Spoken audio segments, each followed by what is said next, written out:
Oke, teman-teman tadi mohon maaf ini biasanya lancar-lancar aja, tapi kali beberapa kendala teknis. Oke, jadi kita langsung dari pengalaman selama ini yang menurut saya yang paling menentukan untuk sebuah buku kemudian laris itu paling tidak ada 5 ya. Nah, 5 hal ini kalau kita bagi teman-teman, kita bagi menjadi pre-production, lalu post production, setelah itu post production. Nah, pre-production ini artinya apa? Yaitu apa yang terjadi sebelum kita menulis atau bahkan menerbitkan buku.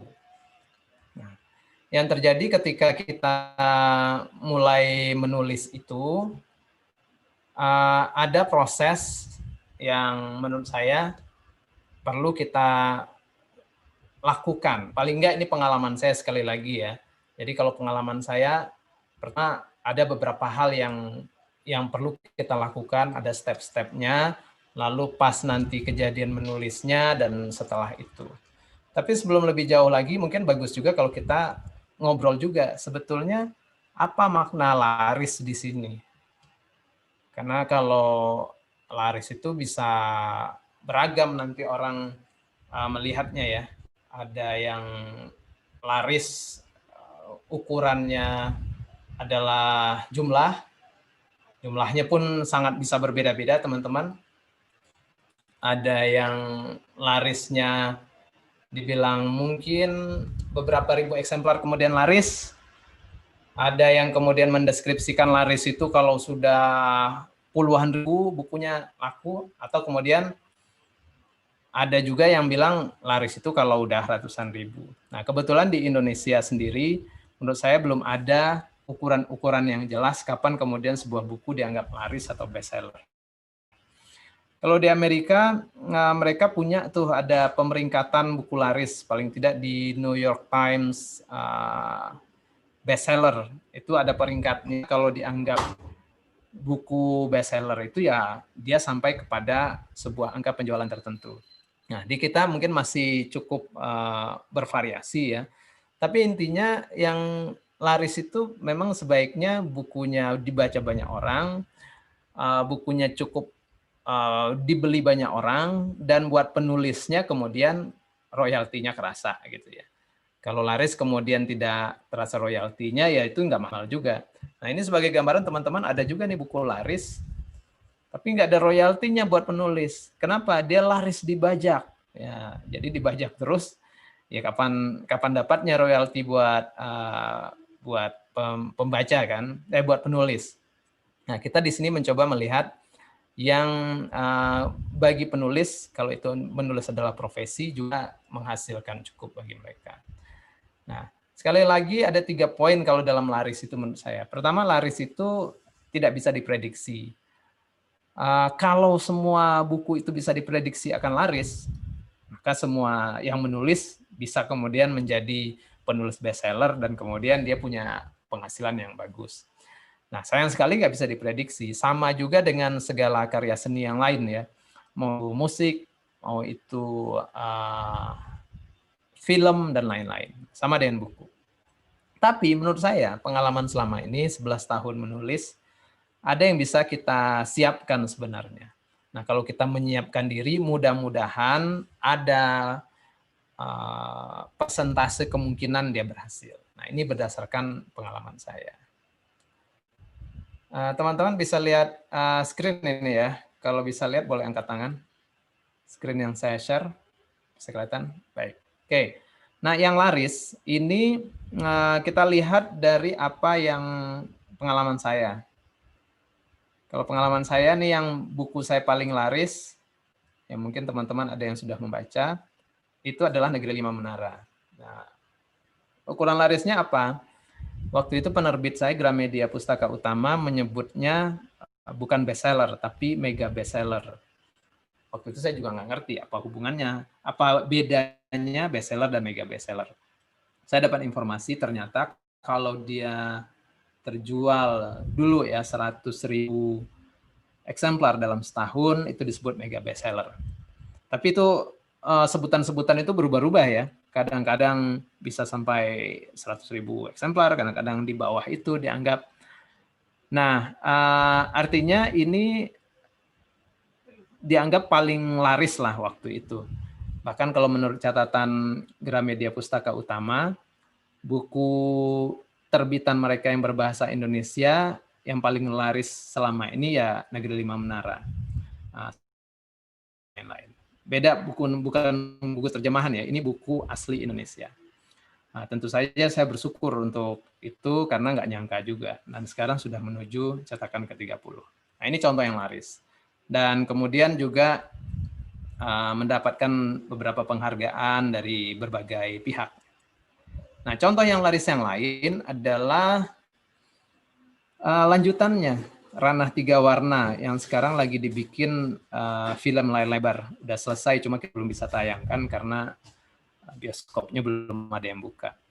Nah, sebetulnya lanjutannya itu Ranah Tiga Warna dan Rantau Satu Muara itu terbantu oleh larisnya buku Negeri Lima Menara. Jadi yang lain juga kemudian ikut, walaupun mungkin tidak seheboh yang pertamanya, yaitu Negeri Lima Menara.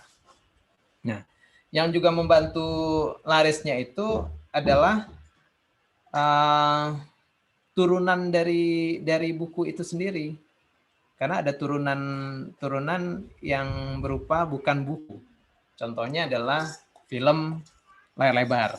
Nah, film layar lebar itu membantu kemudian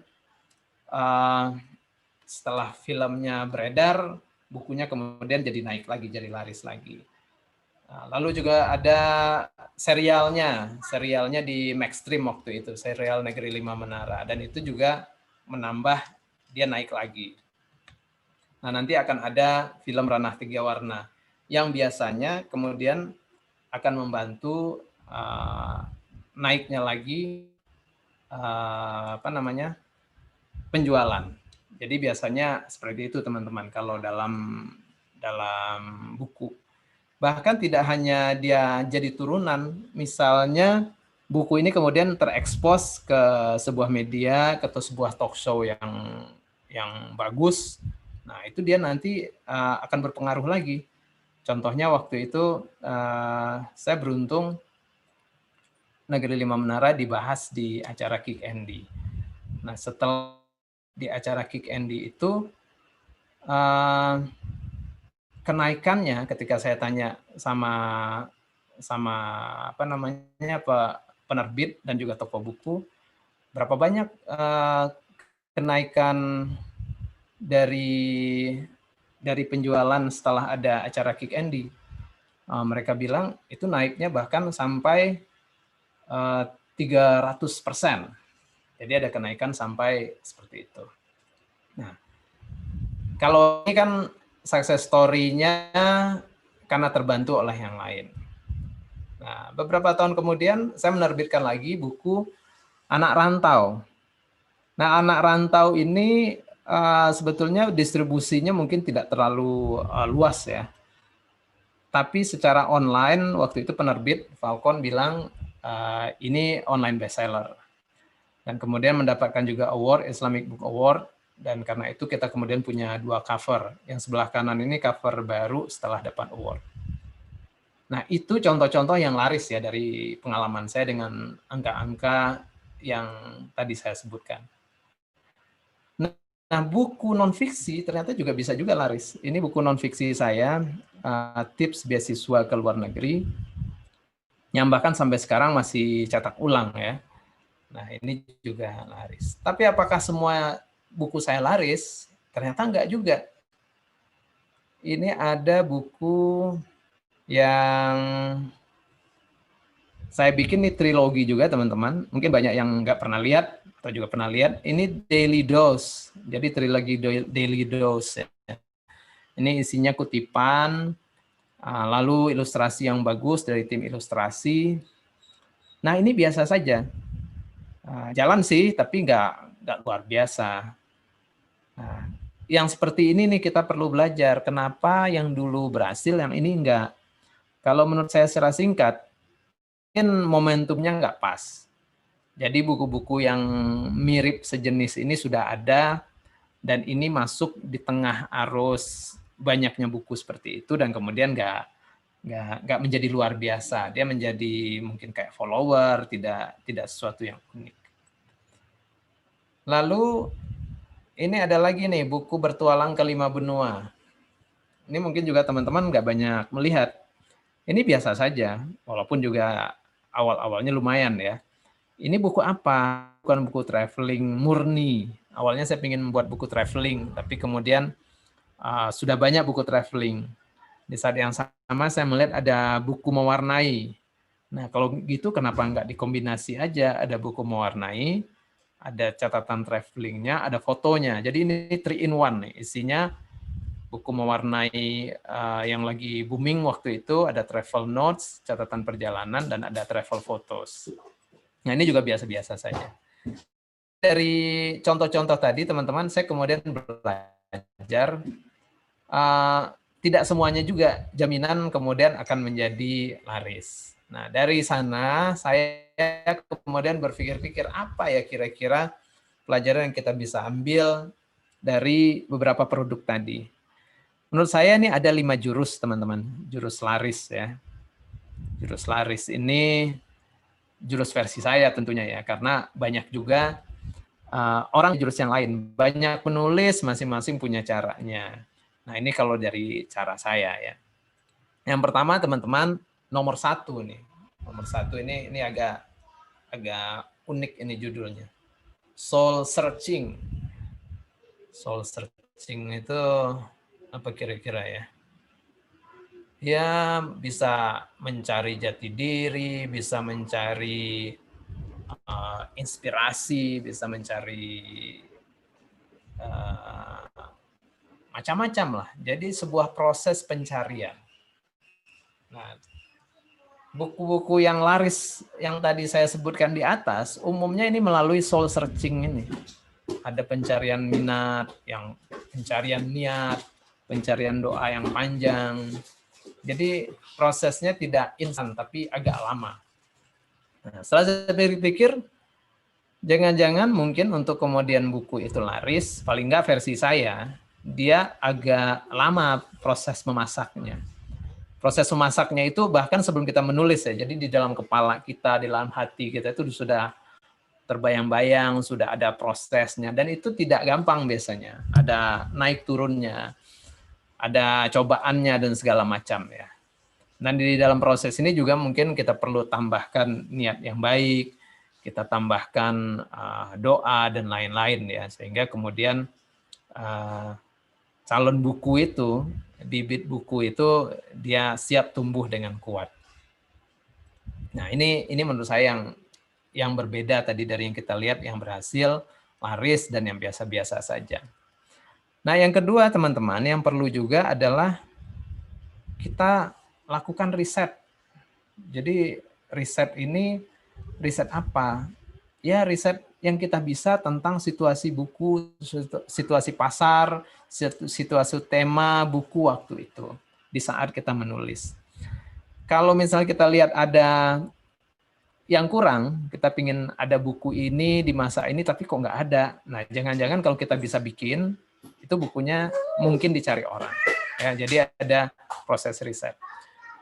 Nah, riset ini bisa random, bisa teman-teman bisa lakukan sambil lalu, tapi kalau bisa dilakukan agak serius, ya mungkin akan lebih baik lagi. Jadi kita menyiapkan sebuah produk yang berbasiskan riset, yang kita anggap akan bisa memenuhi keinginan pasar yang belum ada. Nah, bagaimana dengan contoh tadi buku saya yang belum laris? Kemungkinan itu risetnya terlambat. Jadi buku coloring sudah berjalan, sudah banyak di pasaran, lalu kemudian masuk, ya dia nggak berbeda dengan yang lain, dia biasa-biasa aja gitu ya.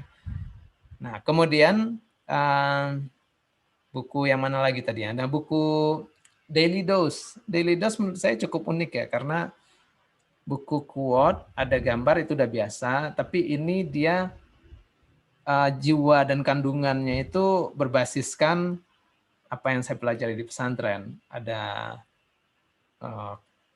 mahfuzat atau syair-syair berbahasa Arab, ada kutipan hadis, ada kutipan Al-Quran. Nah, mungkin ini belum waktunya atau sudah kelewat waktunya atau mungkin proses komunikasinya kurang. Nah, karena itu kita yang di awal ini menurut saya kita perlu nih soul searching dan riset. Itu pengalaman saya dari dua ini biasanya dia akan menghasilkan proses buku yang lebih baik. Nah, yang ketiga, jadi kalau yang dua ini, yang tulisannya putih ini dilakukan sebelum menulis, teman-teman. Kalau yang nomor 3, ini proses menulisnya sendiri. Nah, proses menulisnya sendiri itu tentu banyak ya prosesnya ya, tapi kalau saya itu suka meringkasnya dalam sebuah kalimat, writing from the heart, menulis dari hati.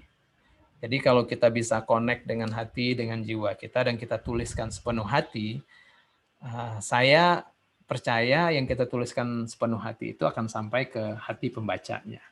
Ya. Nah, bagaimana teknisnya? Teknisnya ini panjang, karena ini kita akan ngomong tentang menulis dan segala macam.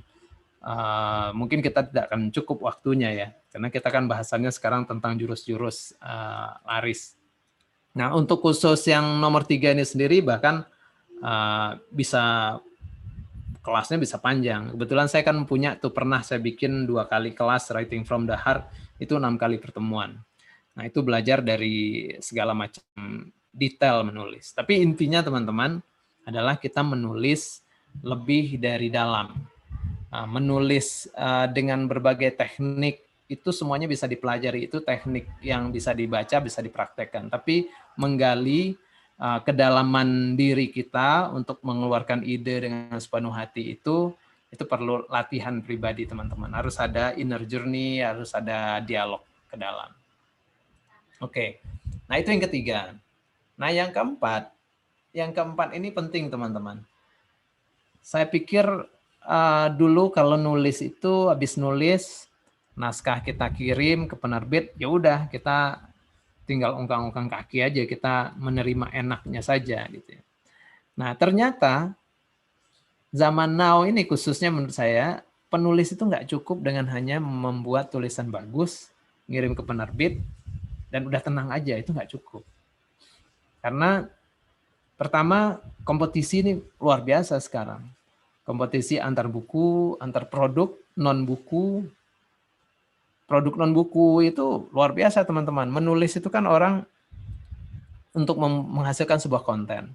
Konten tulisan dibaca orang sebetulnya buat 3 hal. Pertama, untuk mendapatkan informasi. Kedua, mendapatkan hiburan. Ketiga, ada yang bilang untuk lari dari kenyataan. Nah, kadang orang mau lari dari kenyataan hidup, baca buku. Lalu tamat bukunya balik lagi pada kenyataan. Nah, 3 hal ini sekarang banyak kompetisinya, orang nggak dari buku aja, banyak film, banyak streaming, banyak sosial media, dan lain-lain. Jadi kompetisinya luar biasa.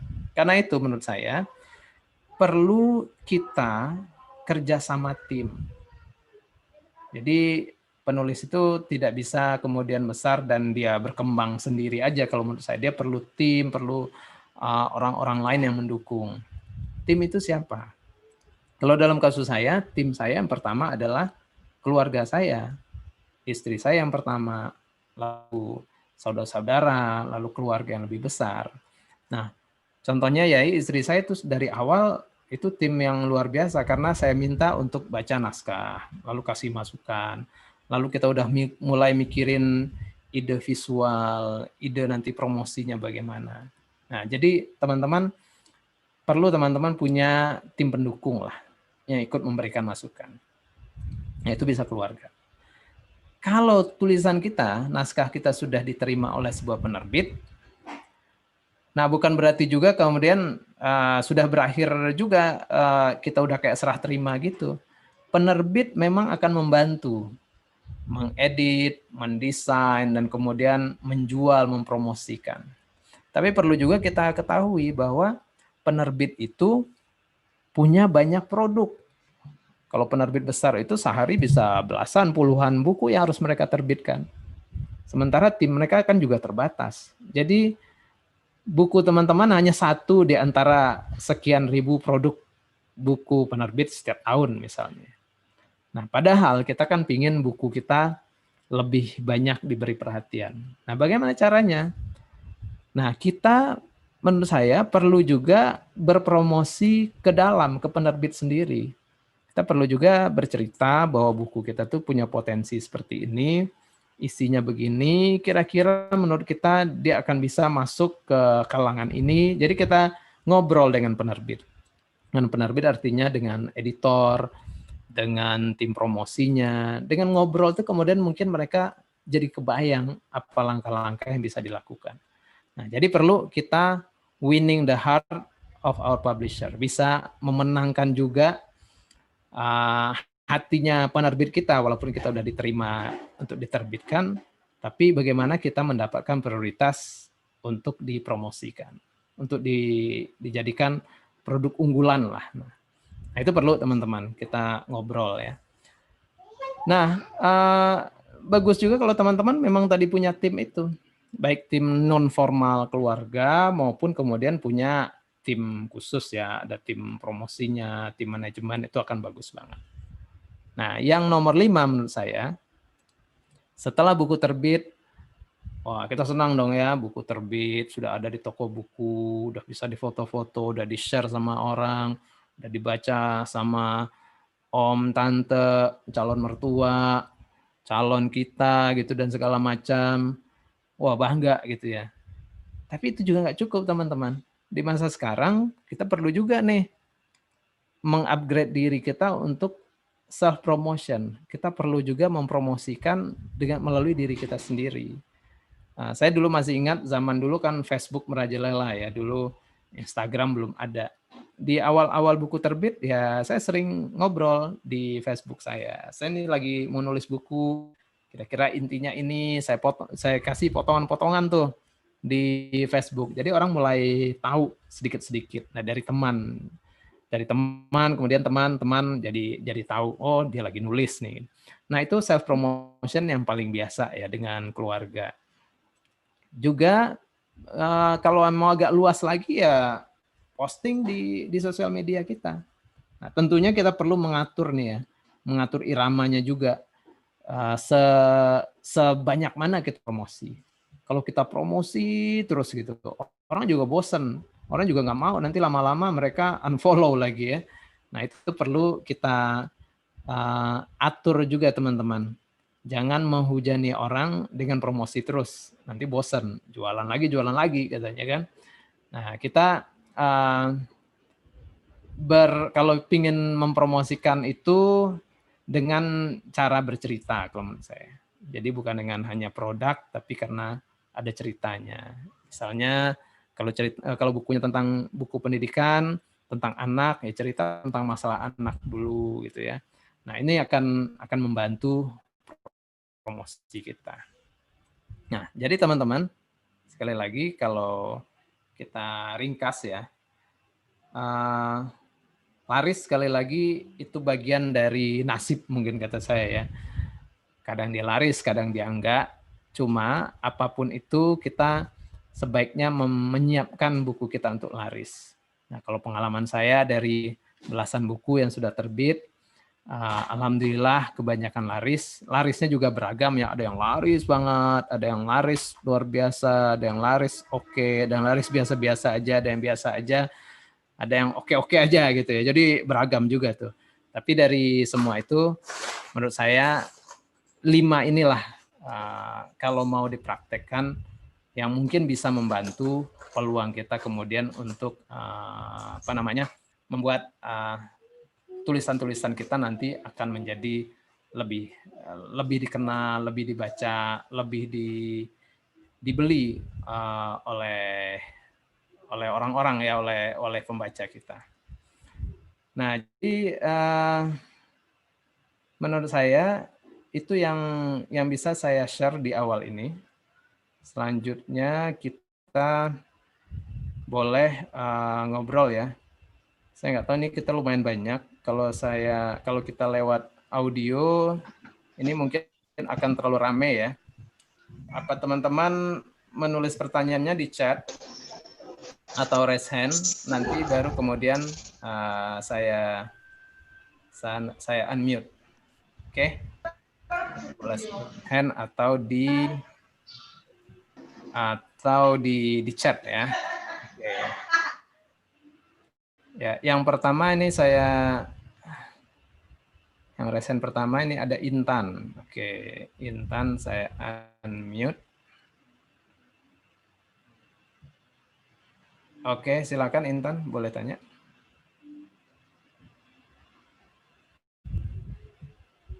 Oke, Intan.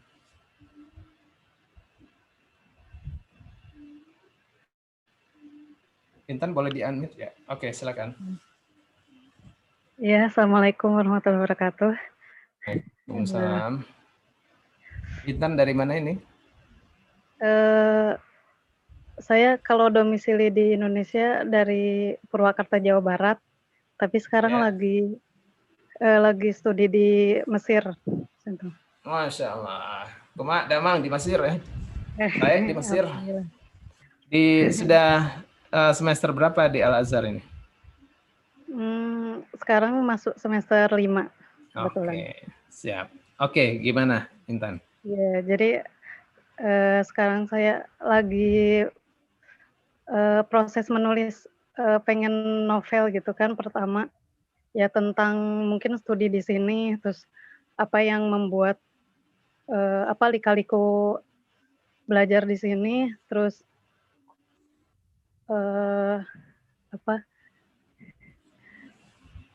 tentang kehidupan di sini dan lain-lainnya gitu. Cuma masih kadang bingung cara bagaimana membuat si novel itu memberikan inspirasi, cara itunya Kak. Oke. Jadi ini sudah mulai menulis atau udah selesai? Ya, masih proses. Masih proses. Dan kadang-kadang misalkan di pertengahan nulis kita udah misalkan udah menuliskan outline-nya gitu kan Kak. Udah menulis outline-nya, tapi di pertengahan nulis muncul ide yang baru gitu, sehingga kita malah menjadi teralihkan terus gitu. Nah, bagaimana cara mengatasinya gitu Kak? Ya, ini kan topik kita lebih kepada tadi membahas tentang bagaimana kemungkinan jadi laris ya. Kalau Intan ini topiknya bertanyanya lebih kepada teknis menulis. Jadi saya lihat dulu ke sebelumnya ya, sampai sebelum masuk ke topik menulisnya. Jadi kalau menulis tentang kehidupan, ini kan kehidupan mahasiswa di Mesir yang ditulisnya ya? Iya Kak.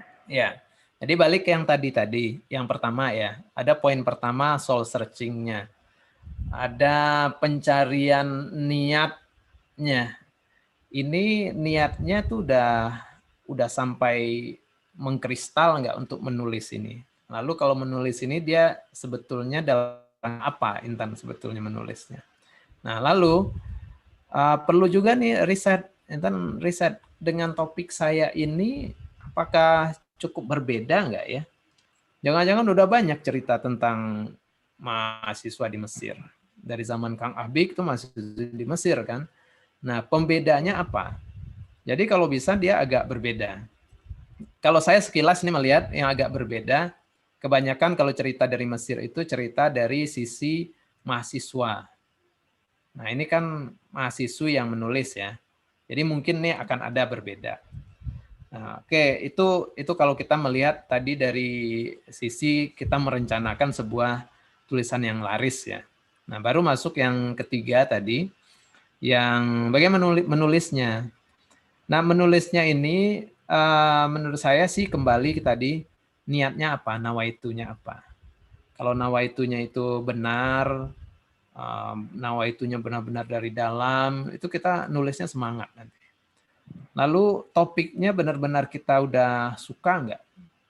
Apa kita menulis topik itu karena kita melihat oh dia lagi rame nih, topik ini dibaca orang, kita mau nulis juga lah gitu. Nah itu kadang-kadang nggak cukup kuat. Jadi cari yang topik yang benar-benar dekat dengan hati kita. Nah masalah tadi bagaimana konsisten, bagaimana cerita itu bisa kita buat lebih menarik. Saya punya salah satu pendekatan ini, kalau ide itu udah ada, ide itu ditulis-tulis aja, dicoret-coret aja di kertas. Kalau udah bisa nulis ya ditulis, tapi kalau belum, bagus juga kita bikin petanya dulu. Jadi ada peta cerita yang lebih singkat, bentuknya peta, ya peta itu kan sebuah gambar yang sederhana, tapi dia menceritakan yang luas. Nah, peta ini kalau saya biasanya dalam bentuk mind map. Mind map-nya saya tulis di kertas besar, lalu saya tempel di dinding, di tempat biasa menulis. Jadi kalau saya lagi nulis itu, saya udah kebayang petanya gini, artinya perjalanan saya dari ujung sini ke ujung sana. Itu membuat kita tidak gampang tersesat di tengah tulisan kita sendiri. Nah, kadang-kadang kan kita nulis gitu ya, malah mau nulis A kok jadinya pindahnya ke C, ke D, itu kemungkinan tersesat dalam tulisan kita sendiri. Nah, peta itu membantu kita supaya lebih bisa fokus. Walaupun kita boleh juga memberi ruang gerak untuk imajinasi atau ide baru ya dalam ceritanya itu. Nah, kira-kira itu singkatnya Intan ya. Semoga nanti memang agak berbeda ini kalau memang nanti berhasil dituliskan dengan baik. Menurut saya akan bagus juga kalau ada semacam apa ya, cerita Mesir tapi dari sisi perempuan. Itu bisa menarik nanti. Saya mau rencananya mau menyisipkan juga lagi baca kitab juga kan tentang bagaimana para ulama itu menghabiskan waktunya untuk belajar gitu. Nah, akhirnya saya ingin menyisipkan dari sananya juga gitu. Sehingga sukses betah untuk terus belajar gitu dan ya fokus dalam belajarnya gitu. Semoga cerita bisa terima kasih, cerita sendiri tapi bisa juga ada betul. Oke, semoga ada lumayan membantu. Baik, selanjutnya Fauzan ya. Fauzan, silakan di-unmute. Oke, silakan Fauzan. Assalamualaikum. Waalaikumsalam. Fauzan dari mana? Dari Jember, Jawa Timur. Oke, Jawa Timur, silakan. Iya, alhamdulillah bisa ketemu langsung meskipun online sama penulis Akang. Jadi waktu itu dulu pernah baca buku Akang ketika saya mau masuk SMA gitu, dan buku itu banyak mempengaruhi saya di masa muda gitu. Nah, mungkin ini langsung aja terkait inti pertanyaan biar gak melenceng ke topik-topik yang lain. Itu sih yang menarik. Yang pertama, soul searching itu mencari niat gitu Kak. Itu gimana Kang Fuadi itu apa ya, soul searching, perjalanan soul searching di novel pertama itu di buku 5 Menara gitu kan. Dan maksudnya penulis-penulis novel itu punya apa ya, jalan tersendiri soul searching-nya gitu. Misalkan kemarin saya baca novelnya Min Jin Lee, Pachinko gitu. Tebel banget novelnya, menceritakan tentang imigran Korea di Jepang gitu. Dan apa ya, ide menulis itu udah ada di kepalanya itu sejak dia masa kuliah, lulus kuliah gitu. Udah ada ide untuk menulis gitu. Tapi baru dieksekusinya itu ketika dia udah bekerja selama 5 tahun, ketika dia udah tua gitu, di umur tua gitu. Dan saya sih penasaran dengan Kang Fuadi itu gimana soul searching-nya gitu. Apakah ide menulis 5 Menara itu tumbuh sejak Akang itu udah di pondok gitu untuk mau menuliskan novel gitu. Dan bagaimana sih dinamika idenya gitu, naik turunnya niat untuk menulis. Terima kasih Kang. Oke, sekarang Fauzan kuliah apa bagaimana? Sekarang kuliah di Jakarta sebenarnya. Oh, di Jakarta. Ini lagi jarak jauh ya. Sudah mulai menulis apa bagaimana? Di jarak jauh. Masih belum menulis buku, maksudnya ya masih belajar Kang gitu. Jadi masih banyak baca sih sebenarnya gitu, dan masih itu mencari niat yang benar gitu. Apa sih yang pengen aku tulis ya? Dan sebenarnya masih banyak penulis-penulis yang saya belum baca dan ya begitulah. Oke. Ya, terima kasih nih Fauzan, pertanyaannya bagus. Ya, teman-teman boleh baca juga ya banyak referensi lain tentang perjalanan pencarian para penulis yang lain. Yang saya ingat sekilas-sekilas ya, seperti Kang Abik dulu menulis Air-Air Cinta itu ketika beliau sakit gitu ya. Jadi menurut saya selama proses itu juga pasti ada soul searching yang luar biasa. Lalu Dewi Lestari sama penulis, kalau saya ngobrol sama dia juga mengalami proses itu ketika menulis pertama kali Supernovanya. Kalau misalnya dulu mungkin menulis ketika dalam penjara,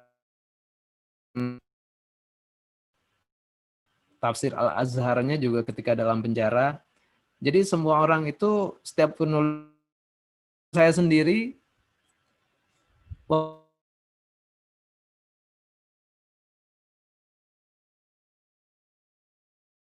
nulis berita, dulu wartawan majalah kampus, majalah pesantren, lalu waktu kuliah juga gabung dengan majalah kampus, waktu kerja jadi wartawan. Jadi tidak kepikir juga akan menuliskan dalam bentuk prosa. Nah, prosa ini baru kepikir setelah ada masa galau ya, galau tanda kutip ya. Ketika saya udah merasa yang selama ini dicita-citakan, ingin dicapai, sebagian besar tercapai, bahkan ada yang melebihi dari harapan. Misalnya dulu pingin sekolah ke luar negeri, ternyata dimudahkan Allah untuk bisa ke beberapa negara bahkan. Jadi itu udah lebih dari yang saya bayangkan. Kemudian bekerja juga dalam posisi yang nyaman. Nah, waktu itu malah dalam posisi nyaman itu malah saya nggak nyaman. Karena ada proses ingat masa lalu. Waktu di pesantren itu kita selalu diingatkan manusia itu buat dia bernyaman-nyaman dengan diri dan kehidupannya saja. Kalau yang dipikirkan hanya untuk dia bisa makan, dia bisa hidup senang saja, itu tidak ada bedanya dengan makhluk lain. Manusia itu berbeda. Kata kiai saya, manusia adalah untuk memberi kebaikan, kemanfaatan buat sebanyak mungkin orang.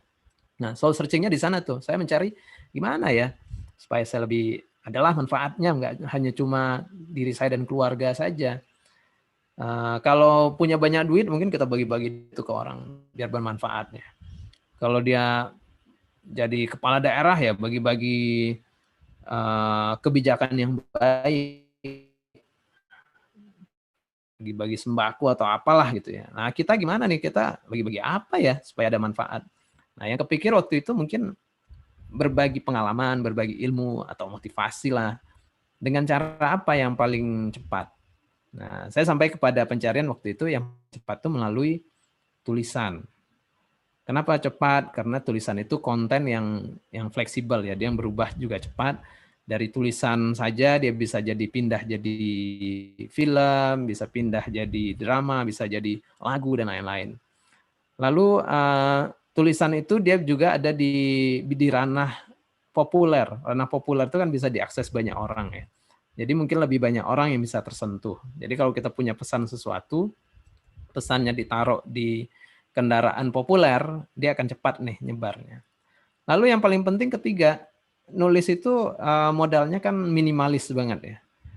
Modal menulis itu kan kalau secara fisik hanya pulpen atau keyboard sekarang, secari kertas atau layar komputer kita, dan yang paling penting itu sebongkah hati, membawakan hati kita di sana. Nah, dari sana kemudian akhirnya saya ketemu, ya mungkin harus saya menulis lah. Menuliskan apa?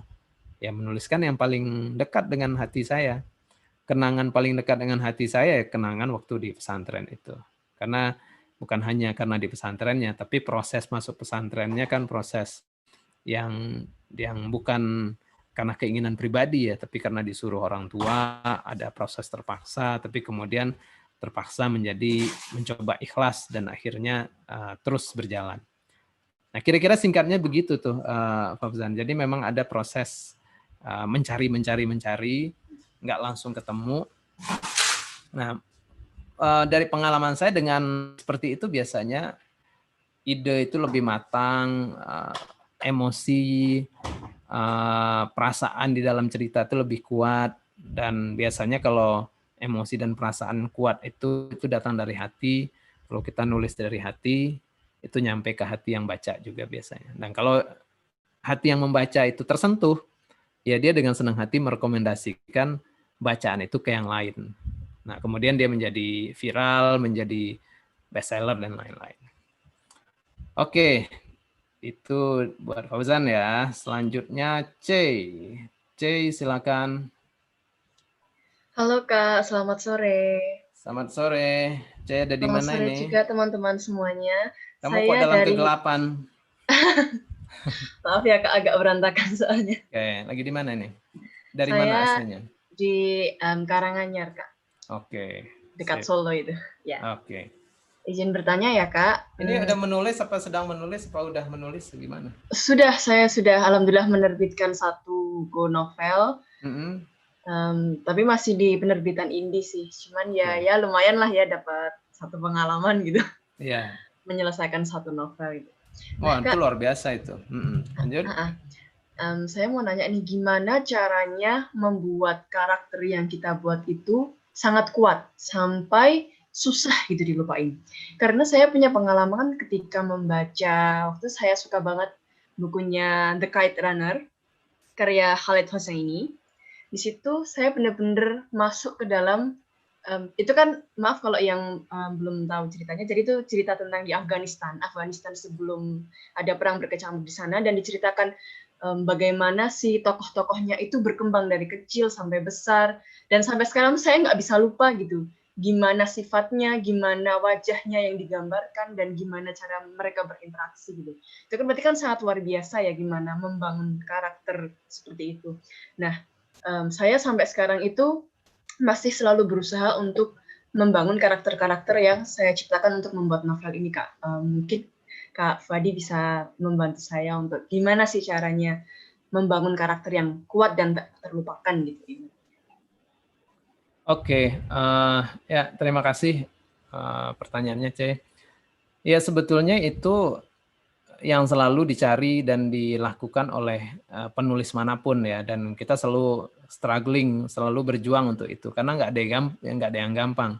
Walaupun udah nulis beberapa buku, ya ketika menulis buku yang baru lagi itu bagi saya juga tantangan lagi membuat karakter yang kuat, yang berkesan gitu. Tapi kalau kita lihat contoh tadi ya, Kite Runner itu juga saya baca berkali-kali ya. Salah satunya ketika menulis Negeri Lima Menara. Karena memang bagi teman-teman yang belum baca, boleh baca itu buku.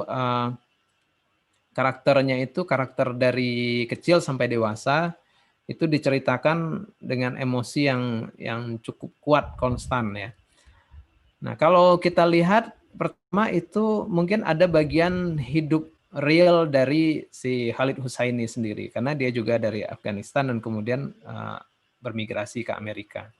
Nah begitu itu adalah berbasiskan apa yang pernah dialami sebagian, itu biasanya risetnya udah terjadi built-in karena dia mengalami sendiri, walaupun mungkin tidak semua ya, sebagian ada yang fiksi. Nah itu udah modal besar. Jadi karakter yang kuat itu karakter yang slice of life, sebagian dari kehidupan nyata yang kemudian difiksikan. Apakah itu kehidupan nyata penulisnya sendiri, atau mungkin dia melihat atau mewawancarai orang lain. Jadi berbasisnya apa yang dari real dulu. Kedua, kalau kita lihat lagi Kite Runner itu, kandungan emosinya itu emosi yang semua orang bisa merasa connect ya. Yang semua orang bisa merasa, saya juga kayaknya pernah merasa seperti itu. Nah, apa yang bisa membuat orang connect dalam sebuah cerita, ya, yang membuat orang connect dengan sebuah cerita itu adalah emosi biasanya. Kalau bentuk tubuh orang beda-beda, warna kulit beda-beda, agama beda-beda. Tapi yang sama itu biasanya perasaan. Kalau yang sedih ya di mana-mana, mau di Amerika, mau di Eropa, mau dia di Alaska, ya sedih-sedih aja. Perasaan itu bahasa universal kemudian. Nah, kalau itu kita ceritakan dengan baik, itu pembaca akan connect dan kemudian menjadi teringat dengan karakter itu. Nah, begitu di karakter Kite Runner itu begitu menurut saya. Semua emosinya itu emosi-emosi yang kita merasa kalau dia pedih hidupnya, wah kita akan merasa kita dalam posisi ini akan pedih juga. Kalau dia dalam senang, dia senang juga. Nah, saya sendiri juga berusaha bagaimana membangun itu karakter itu dalam novel saya. Contohnya di novel trilogi Negeri Lima Menara itu kan karakternya Ali Fikri. Ali Fikri itu sebagian slice of life yang pernah saya alami, tapi kemudian ada fiksinya. Nah, kalau orang kemudian ingat karakter itu, ya mungkin karena dia basisnya real ya, walaupun kemudian ditambah-tambahin, dikurang-kurangin. Kedua, dia melibatkan emosi emosi anak umur belasan tahun tuh biasanya cepat juga connect dengan banyak orang. Karena itu emosi-emosi kita galau, kita kita gamang gitu ya. Nah, kalau sudah sampai ada empati, simpati pada karakter itu karakter itu akan diikuti sampai akhir oleh pembaca. Yang juga menguatkan karakter menurut saya adalah hubungan dia ke dalam dengan dirinya, dengan perasaannya, dan hubungan dia ke orang-orang tercinta atau terdekatnya. Hubungannya dengan ayahnya, dengan ibunya, atau kalau dalam romance dengan pasangannya. Nah, selain emosi pribadi adalah relasi dengan orang-orang sekitar. Nah, kalau itu kita bisa kombinasikan dengan cukup ini pertanyaan besar ya. Kapan itu cukup ya nggak ada juga yang tahu ya. Tapi cukup itu kemudian terasa kalau kita ini kayaknya asik. Yang baca juga kayaknya aduh pas nih banget. Pas banget ini. Nah, itulah emosi yang cukup. Nah, ini yang saya sendiri juga sama dalam pencarian itu. Tapi kalau saya lihat tadi dari pengalaman membaca Khalid Hussaini, dari pengalaman menulis, kita isi karakter kita tadi dengan emosi-emosi yang orang bisa relate, bisa terhubung, lalu perjalanan dialog dia ke dalam dan juga kepada relasi dia dengan orang-orang terdekat dia. Nah, kalau kita suatu ketika nanti ketemu kombinasi yang pas itu, kemungkinan itu bukunya akan bestseller ya, akan laris. Nah, bagaimana cara menemukannya? Ya, sekali lagi ada soul searching, kita mencoba bikin karakter, kalau karakternya belum pas, diulang lagi, diperbaiki lagi, diedit. Dan mudah-mudahan kalau udah melalui proses itu, siapa tahu pasar juga pas, nah dia bisa menjadi kuat dan teringat terus di kepala orang. Oke, itu selanjutnya Redmi ini siapa Redmi? Ini nama orang apa nama handphone ya? Oke, Redmi silakan. Redmi silakan. Halo. Redmi. Oke, kalau belum kita ke yang lain ya. Kita ke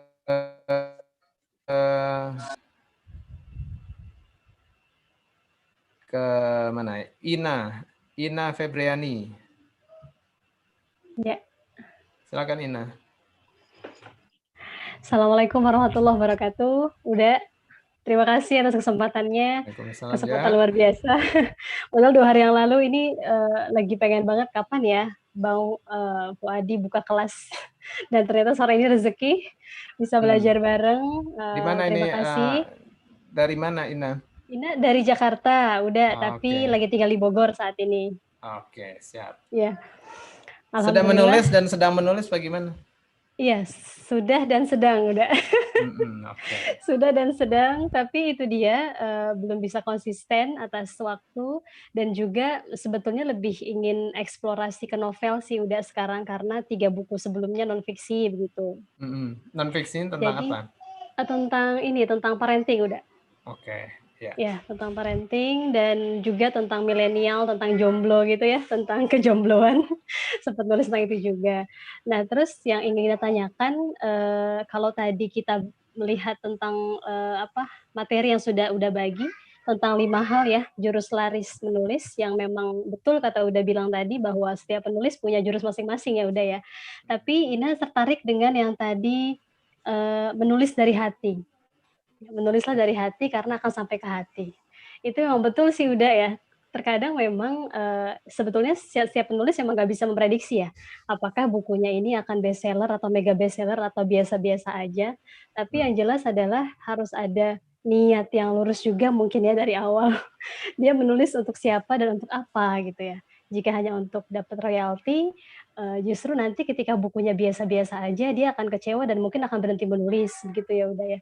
Tapi yang ingin Ina explore di sini adalah apakah novel Uda yang tadi, sempat mega bestseller ya, Negeri Lima Menara itu sepenuhnya, berangkat dari real atau kisah nyata ataukah memang ada yang, tidak nyata-nyata banget tapi udah sajikan di situ, seperti itu. Dan porsinya segimana banyak gitu ya, dari yang real terjadi dengan yang memang, sebetulnya nggak terjadi tapi untuk membuat bumbu dalam sebuah novel, itu dihadirkan kepada pembaca.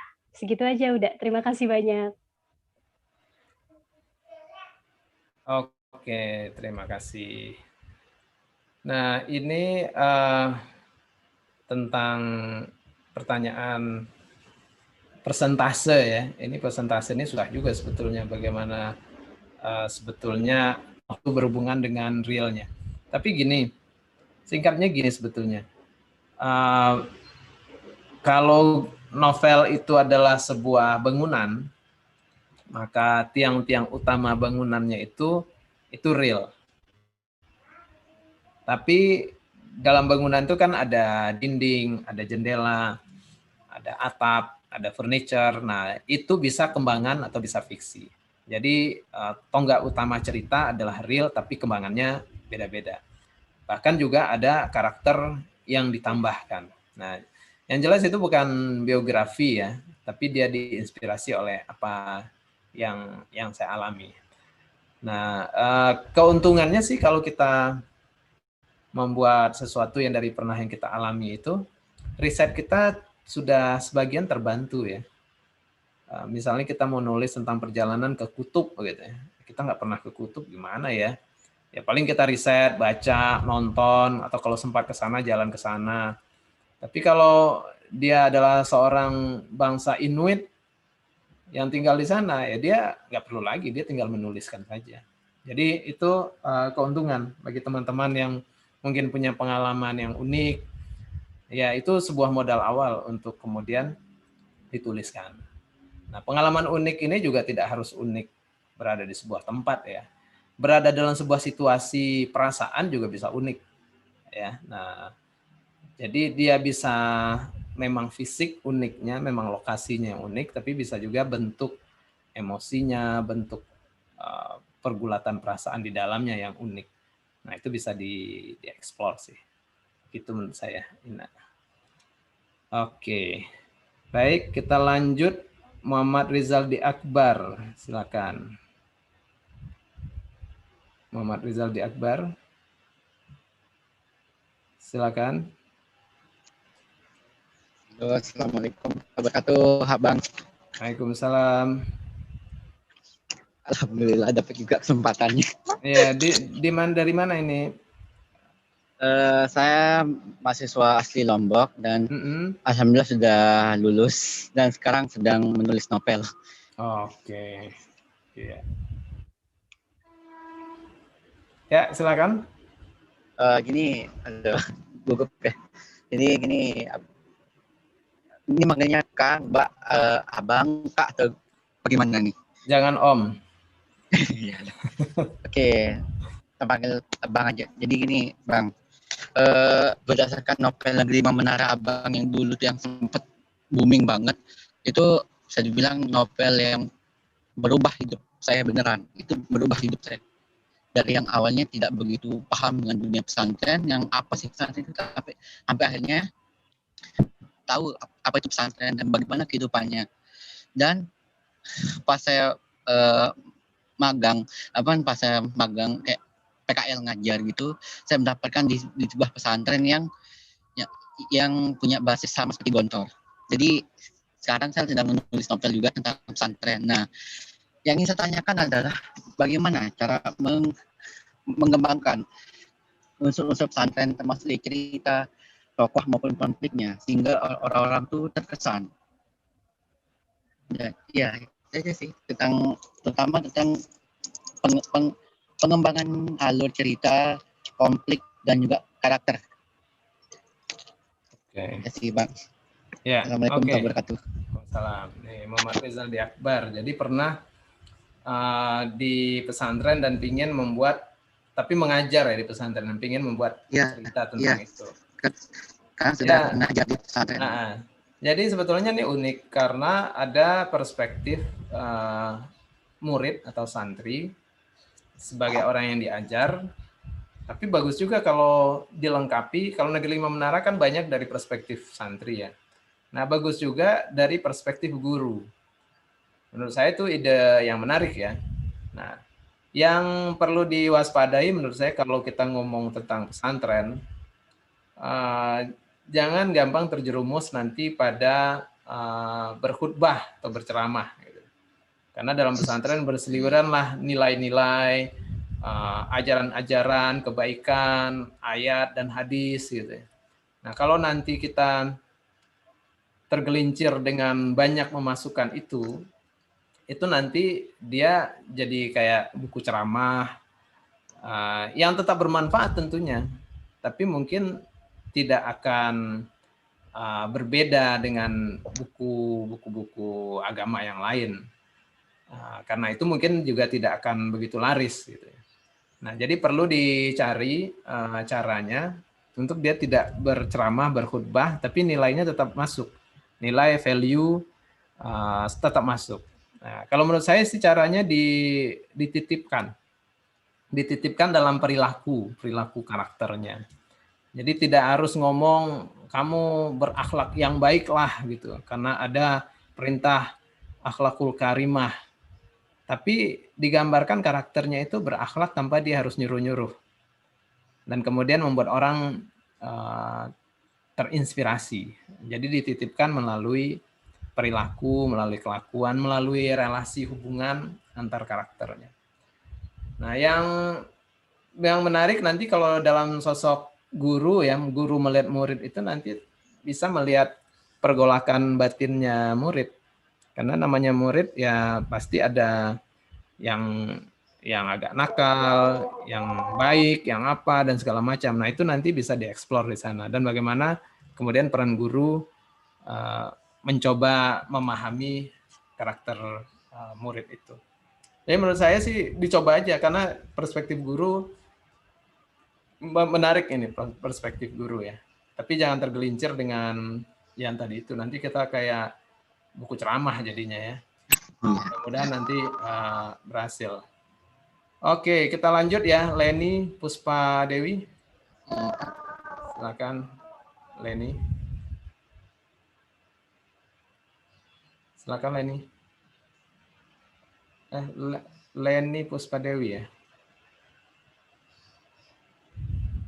Halo Leni. Ya, kalau belum Leni kita lanjut ke Dewi ya. Dewi Fatima Zahra. Silakan. Silakan Dewi. Dewi Fatima Zahra. Iya, maaf. Ya, silakan.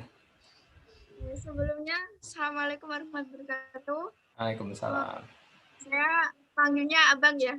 Boleh. Ini Dewi di mana ini? Sekarang di Semarang. Oke, Wong Semarang. Silakan.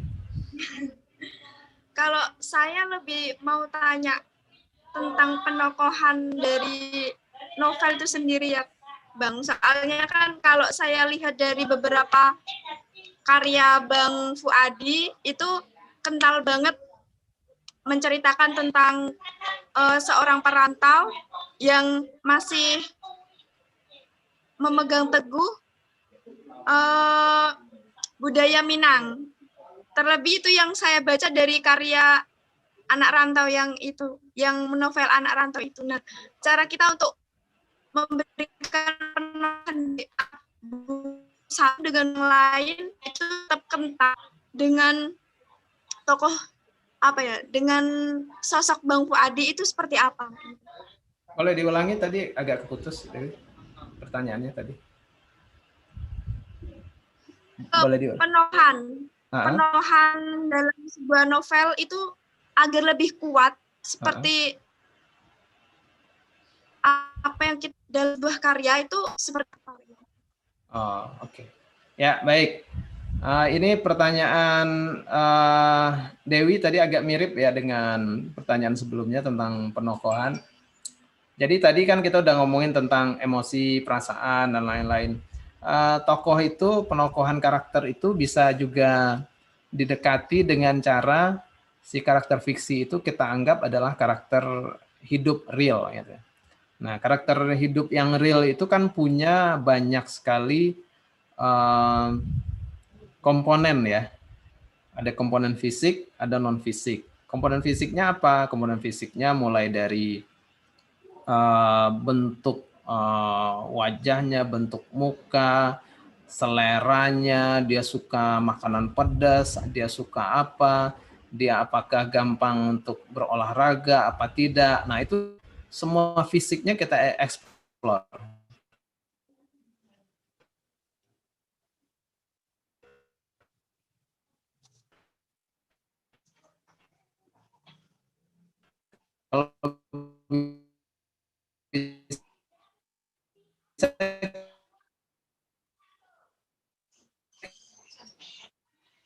Kalau dalam perasaan ini kemudian juga ada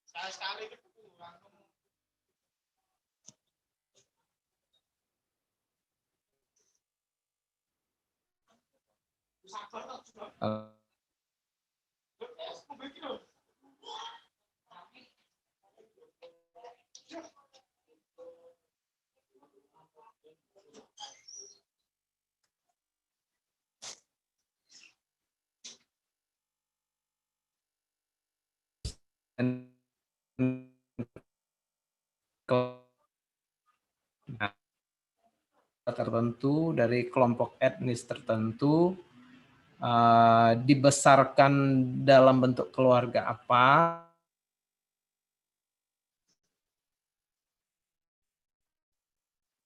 kita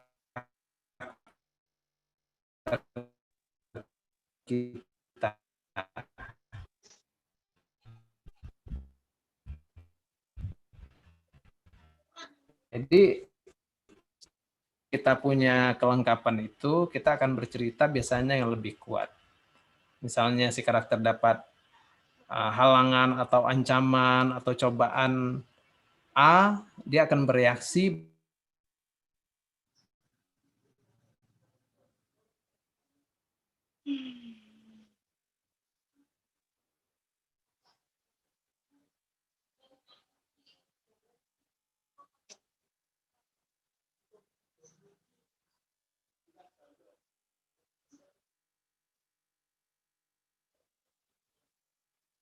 lebih diingat orang.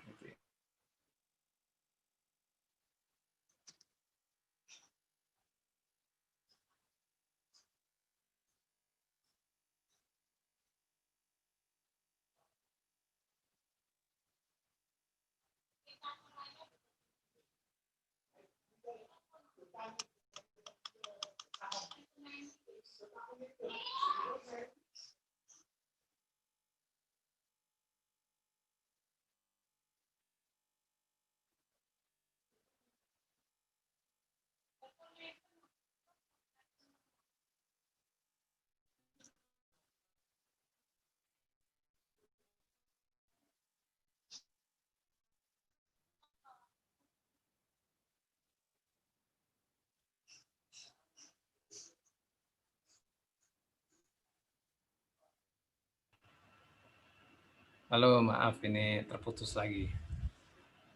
Baik, itu kira-kira jawaban saya untuk Dewi. Lengkapi dengan kemampuan kita mengenal karakter kita seperti mengenal kakak adik kita sendiri ya, sehingga kita lancar nanti bercerita tentang mereka. Teman-teman, ini di sini sudah mau maghrib juga, jadi waktu kita sangat terbatas. Kalau ada pertanyaan lagi, tolong ditulisnya di YouTube ya, di kolom komentar di channel YouTube Ahmad Fuadi. Nanti saya coba membalas tertulis nanti ya buat teman-teman. Karena kalau di sini tentu waktu kita terbatas. Sekarang sudah mau 5:30, saya mungkin akan jawab 2 lagi deh ya. Yang belum dijawab, mohon maaf sekali, tapi boleh ditulis di kolom YouTube channel Ahmad Fuadi ya. Sebentar, berarti ini kita lanjut 2 lagi. Dinra silakan Dinra. Ya, silakan Dinra. Oke, bismillahirrahmanirrahim. Assalamualaikum Uda. Ya, waalaikumsalam. Ini sebenarnya ada pertanyaan titipan dari salah satu teman di sini, karena beliau tidak bisa pakai fitur raise hand. Jadi saya ingin menyampaikan, dan ini juga menjadi pertanyaan saya sebenarnya. Bagaimana pengalaman Uda dalam mencari penerbit? Apakah Uda pernah naskahnya ditolak penerbit? Kemudian saat ini sedang proses menulis. Gimana cara memilih sudut pandang dalam menulis cerita itu? Ketika kita sudah memakai sudut pandang ketiga, ketika di tengah cerita itu mengalami ngambang, tiba-tiba ngambang dan nggak nyambung dengan cerita sebelumnya. Kira-kira bagaimana tipsnya itu Udah? Terima kasih. Terima kasih Dindra, terima kasih juga temannya yang udah nanya ya. Ini pertanyaan bagus. Pertama, nyari penerbit. Saya waktu itu hanya berpikir besar aja teman-teman, berprasangka baik, husnuzon aja kalau karya saya mudah-mudahan bisa diterbitkan penerbit mayor, penerbit besar. Jadi ya saya masuk ke toko buku, melihat buku terbitan penerbit besar, lihat alamatnya, ya udah kirim naskahnya ke mereka melalui email. Jadi hanya penerbit besar yang saya kirimin. Nah, teman-teman bisa juga mencoba seperti itu ya, husnuzon aja gitu ya. Kalau belum waktunya masuk penerbit besar ya bisa penerbit mana saja, tapi dicobalah dari yang besar. Alhamdulillah saya nggak pernah ditolak karena buku pertama itu mungkin agak berbeda kali ya. Seperti tadi saya bilang, saya beruntung karena waktu Negeri 5 Menara terbit, belum ada kayaknya novel yang bercerita tentang kehidupan di dalam pesantren. Nah, begitu ada satu yang mungkin menarik bagi penerbit. Nah, teman-teman coba mencari yang seperti itu, yang seharusnya ada tapi nggak ada, bukunya belum ada. Nah, kalau teman-teman bikin itu, penerbit biasanya punya sensitivitas yang tinggi. Wah, ini belum ada nih di pasar. Kita coba. Ya. Nah, yang kedua, bagaimana tentang point of view. Point of view ini sudut pandang karakter atau narator di novel. Kalau saya di Negeri 5 Menara pakai sudut pandang orang pertama. Kalau di Anak Rantau, saya pakai orang ketiga atau bahkan helikopter view. Helikopter view itu di narator itu bisa melihat semuanya. Jadi dia bukan orang pertama, bukan orang kedua, tapi dia bisa melihat semuanya. Nah, bagaimana sih kita ketemu sudut pandang yang terbaik itu? Dicoba-coba aja. Saya mencoba-coba. Biasanya saya tulis beberapa bab dalam sudut pandang 1 misalnya. Habis itu saya ganti sudut pandang orang pertama itu saya jadiin orang ketiga. Gampang kan di Microsoft Word kita replace all gitu ya. Dari aku jadi dia. Terus kita baca, kita banding-bandingin. Waduh, yang mana nih yang menarik? Nanti ketahuan tuh, oh kayaknya lebih asik ini. Nah, jadi boleh dicoba-coba. Tidak bisa langsung ketemu gitu ya. Dan kadang-kadang asik juga nyoba-nyoba seperti itu. Nah, mudah-mudahan nanti bisa dipraktekkan ya. Nah, ini pertanyaan terakhir setelah Dinra ya, Neza Akila. Silakan Neza. Assalamualaikum Uda. Waalaikumsalam. Jadi saya mau nanya Uda, Saya tertarik sama novel Uda yang judulnya Merdeka Sejak Hati. Neza dari mana nih? Dari Aceh. Oke, silakan. Jadi saya tertarik sama novel Uda yang judulnya Merdeka Sejak Hati. Itu kan novel biografi ya, Uda ya, kalau bisa kita bilang kan. Tentang Lavran Pane, apa gimana? Lavran Pane. Jadi di situ saya merasa emosi Lavran Pane itu nyampe gitu udah ke saya ketika saya baca. Tapi kan kalau misalnya nulis novel biografi kan nggak mudah ya udah ya, karena di situ kan banyak tokoh-tokoh yang lain, nggak cuma Lavran Pane aja, tapi ada adiknya, ada abangnya, ada ayahnya, tahu siapanya lah gitu udah. Jadi gimana cara udah itu kan kayak menyusun emosi, gimana sih kayak menyusun karakternya udah gitu, per orangnya itu gimana tuh udah. Neza udah nulis buku apa sedang menulis? Sedang dan sudah udah. Oke, alhamdulillah. Ya jadi Lavran Pane, Merdeka Sejak Hati itu pengalaman pertama saya menulis novel biografi ya. Tapi kemudian saya bandingkan saja dengan kayak menulis Negeri Lima Menara. Negeri Lima Menara kan ada unsur biografis sedikit ya sebagai latarnya. Tapi di Lavran dia lebih kental lagi karena dia tokoh sejarah, dia punya sejarah, dan dia artinya punya timeline hidup yang jelas gitu. Nah, cara menyusun karakternya, saya kebetulan beruntung punya akses bisa bicara dengan keluarga, jadi dengan anaknya Pak Lavran. Lalu punya akses bicara dengan para aktivis HMI yang sempat bersentuhan dengan Pak Lavran. Dan kemudian saya juga bisa baca beberapa catatan tertulis tentang beliau.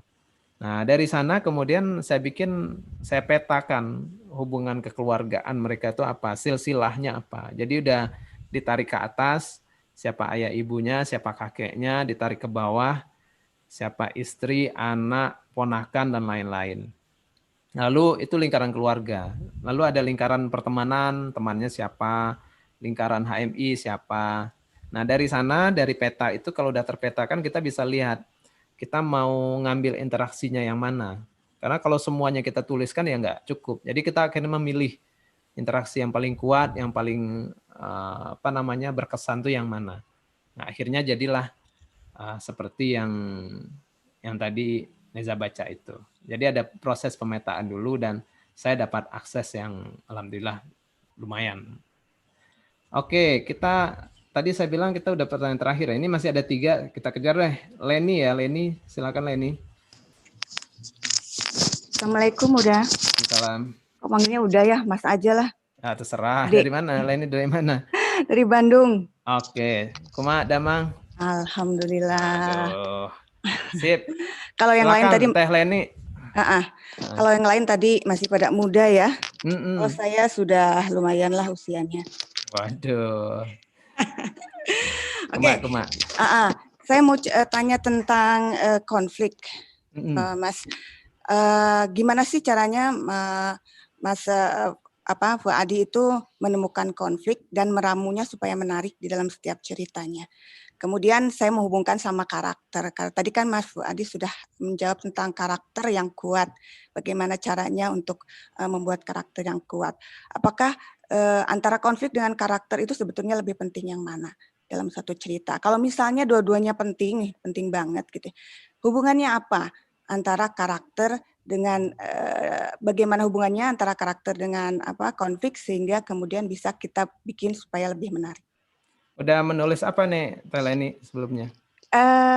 Sudah banyak sih, lumayan, bukan banyak sih, nggak terlalu banyak. Lumayan sih, saya sudah pernah nyobain teen lead, saya sudah pernah nyobain permasalahan rumah tangga atau yang adult juga sudah pernah. Kemarin terakhir nulis yang adult, sekarang lagi bikin persiapan buat permasalahan rumah tangga. Cuman belum pernah ada yang terbit, Mas. Belum terbit, tapi udah banyak. Belum terbit, saya belum pede. Ya, terbitin aja. Kalau nggak pede, pakai nama anak. Oh, gitu. Ya, oke, sip. Jadi kalau Teleni malah sebetulnya boleh ikut sharing juga nih karena sudah menjalani proses menulis ya. Kalau saya sendiri sih, saya sendiri sebetulnya sering di beberapa review dianggap buku saya kurang konflik, khususnya Negeri 5 Menara itu. Bagi orang yang suka cerita yang banyak konflik itu terasa datar ya karena nggak ada konflik yang utama gitu. Yang terjadi sebetulnya dalam Negeri 5 Menara itu konflik internal karakter Alif ini dengan cita-citanya yang diputuskan begitu saja oleh ibunya. Jadi dia berantem dalam dirinya. Jadi konflik menurut saya bisa internal, bisa eksternal. Kalau eksternal kan jelas ya lawannya siapa. Kalau internal itu ya diri dia. Nah, kekurangan konflik internal mungkin dia nggak terlalu action ya. Buat orang yang suka cerita yang heboh itu nggak terlalu heboh ya. Sibuk di dalam aja gitu ya. Nah, saya punya kecenderungan seperti itu sih sebetulnya dalam novel saya. Di Anak Rantau itu juga konflik kalau yang udah baca Anak Rantau itu konflik iya itu kan juga konflik internal. Tapi kemudian ada dibikin eksternalnya lumayan juga kan. Ada premannya, ada Pandeka Lukonya. Jadi kalau saya sih, kalau pengalaman saya lebih senang memulainya dengan karakter dulu. Si karakter ini aja kita uji kemudian dengan berbagai konflik. Kan kalau dalam teknik menulis biasanya karakter tuh kalau kita udah punya pemetaan sifat, trauma, ketakutan dan lain-lainnya, ya kita beri dia ujian yang dia paling takut gitu ya. Nah, dan kemudian kita lihat gimana reaksinya. Nah itu kan teori ya. Dalam prakteknya kan nggak segampang itu kita bisa. Nah jadi kalau saya sih, saya malah punya kecenderungan terjadi konfliknya adalah ketika seorang anak dendam pada ayahnya kan, dan dia kemudian apakah dendam terus apa memaafkan. Nah yang saya coba praktekin juga ya itu tadi, mencoba bagaimana menguji si karakter ini dengan kelemahan terbesarnya. Kalau karakternya orangnya pingin kaya ya dikasih kemiskinan misalnya kan. Karakternya suka pada orang yang setia, dia dikasih sebuah pengkhianatan ya. Role-nya kan seperti itu ya. Tapi dalam prakteknya kita harus coba-coba juga tuh seberapa kuat kita bisa memberi cobaan pada si karakter dan bagaimana dia membalasnya karakter itu.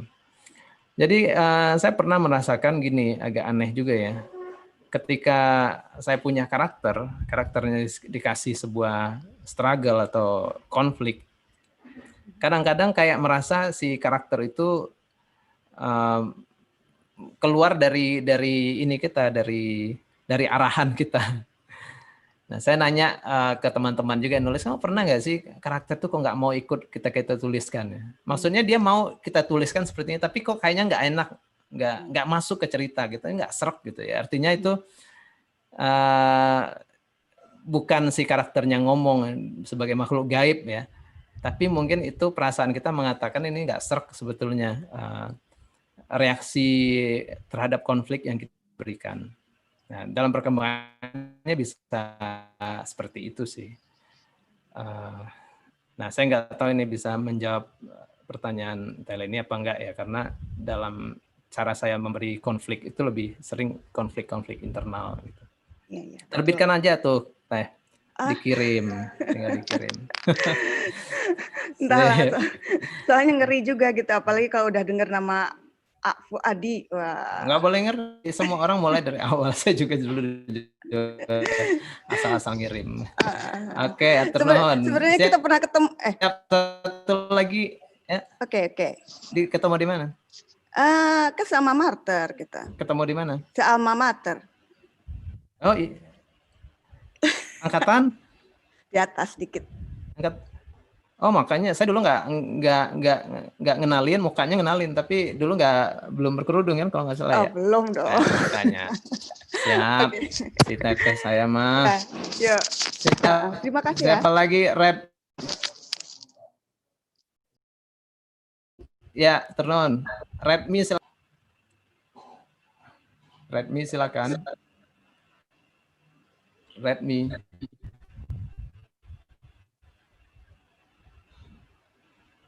Halo. Oke. Ini belum bisa, teman-teman.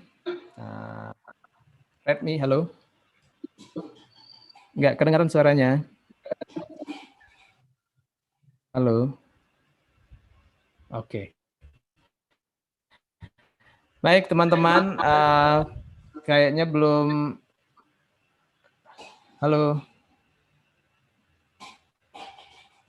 Ya, kayaknya ini gangguan koneksi. Jadi teman-teman, terima kasih sekali waktunya, ngobrolnya.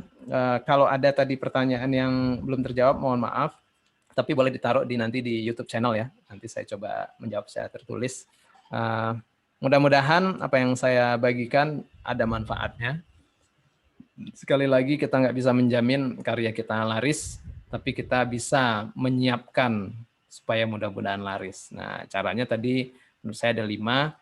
Ada proses soul searching, pencarian niat, menambah doa dan segala macam.